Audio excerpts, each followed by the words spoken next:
Tout à l'heure, vous avez dit qu'il y a toujours des opportunistes qui faisaient des mouvements de soutien au président Dadis pour qu'il se présente. Mais moi, à votre avis, lorsque les opportunistes font des mouvements de soutien à votre égard, vous êtes président, est-ce que ce n'est pas normal de faire une déclaration radio-télévisée pour dire que je ne suis pas candidat, comme l'a fait Macky Sall, comme l'a fait Issoufou au Niger? Est-ce que si cette déclaration avait été faite, on allait arriver à ce stade, Monsieur le ministre? Bon, chacun a sa lecture des choses. Cette question, je crois qu'elle ne peut être répondue que par le président Dadis, Moussa Dadis Camara. D'accord. Est-ce que vous maintenez effectivement que, selon les renseignements que vous avez reçus, les bérets rouges étaient au stade? Oui, ça, nous avons eu l'information par la presse. D'accord. Effectivement, oui. Est-ce que vous savez que ce jour-là, le massacre avait été tellement... Le massacre au stade, ce jour-là, a été condamné par la communauté internationale? Oui, tout à fait.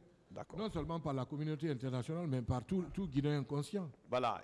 Personne ne peut accepter ça. Voilà. Il y a eu des morts, il y a eu des blessés, les biens des manifestants ont été spoliés, les femmes ont été violées. Donc vous êtes d'accord avec moi qu'une manifestation, un tel massacre est un crime contre l'humanité? De toute façon, la qualification relève de la compétence du tribunal. D'accord. Ce jour, Monsieur le ministre, l'envers, il y a eu l'envers du décor, un chapelet d'horreur ce jour-là au stade du 28 septembre. C'est ce qui explique notre présence ici. Est-ce que vous, en tant que ministre en fonction, quelle que soit l'interdiction, est-ce que ce massacre est justifié? Il n'est pas justifié. Merci, Monsieur le ministre. Merci, Monsieur le Président. Merci, Monsieur le Président, honorable assesseur. Monsieur le ministre, vous avez commencé par dire que vous êtes professeur. Je voudrais savoir, professeur, vous êtes professeur de quoi, s'il vous plaît? De philosophie, j'ai un diplôme de philosophie. Vous avez un diplôme de professorat? Non, pas professorat, non. Alors vous êtes enseignant? Je suis enseignant, je ne suis pas... Vous êtes enseignant? Oui, de ceux qui prennent des titres de professeur ou de docteur, non, non, non. D'accord. En commençant, vous avez présenté les condoléances à toutes les victimes de ce malheureux événement du 28 septembre. Je vous pose la question de savoir, est-ce que vous étiez allé à l'hôpital national de Donka pour voir les victimes? Oui, je crois que le gouvernement... À l'époque? Le gouvernement... À l'époque? Oui, le gouvernement avait instruit cela. Les membres du gouvernement sont passés voir. Il y avait même une commission qui était à l'hôpital Donka et on est passé voir dans toutes les salles. Tous les membres du gouvernement. Tous les membres du gouvernement? Oui, oui, ça je le confirme. D'accord. Est-ce que vous étiez allé à l'esplanade de la mosquée Faisal lors de la remise des corps? Non, malheureusement, je l'ai suivi Pourquoi? avec beaucoup de consternation et de tristesse. Pourquoi vous n'êtes pas allé? Ben, je n'étais pas convié parce qu'il y avait une commission. C'est les membres de la commission qui étaient exclusivement chargés de cela. Est-ce que vous aviez présenté publiquement les condoléances aux familles éplorées à travers les médias en tant que membre du gouvernement? Je l'ai plusieurs fois fait. Et ministre de la Jeunesse et du Sport? En dehors même de mon statut de ministre. Moi, je suis un opérateur culturel. Mais nous ne l'avons pas fait. Si, moi je l'ai plusieurs fois. Nous n'avons pas vu ça. Je n'ai pas besoin des médias pour ça. Je l'ai plusieurs fois fait. Et Oui. ce que vous ne savez pas, j'ai des relations particulières avec beaucoup de tous ces leaders-là. Monsieur le ministre, vous avez des relations avec les leaders, mais c'est une partie du peuple de Guinée qui a péri au stade ce jour. Est-ce que vous pouvez dire que vous connaissez les familles de toutes ces victimes? Non, pas du tout. Pour les rendre visite et présenter les condoléances? Non.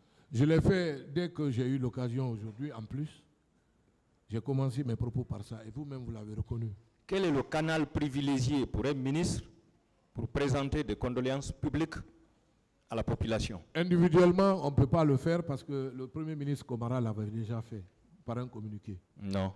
Si. Ce communiqué n'a jamais été lu aux antennes de la radio. Si, c'est passé. Je confirme que c'est passé. Vous avez une copie? Même dans mais non, mais je ne vais pas garder. Pourquoi? Je n'ai pas de copie. C'est vous seul qui l'avez dit, hein? Je vous confirme que monsieur le Premier ministre Komara a fait un communiqué. D'accord. Oui. Vous avez dit que vous souhaitez que le peuple de Guinée retrouve sa sérénité. Est-ce que le peuple peut retrouver sa sérénité sans savoir où ont été ensevelis ces corps-là?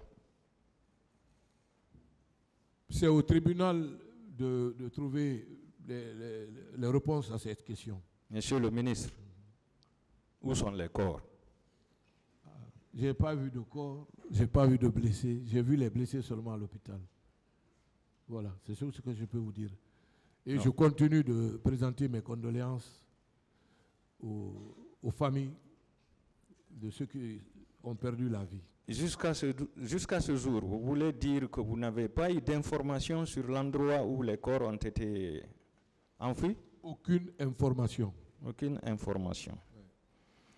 Vous avez dit que chaque 25 septembre, en Guinée, il est institué une fête nationale de la jeunesse. Vous avez le décret qui a institué cette fête? Depuis 1990. Depuis 1990. Ouais, sous le magistère du feu président Lansana Conté. D'accord.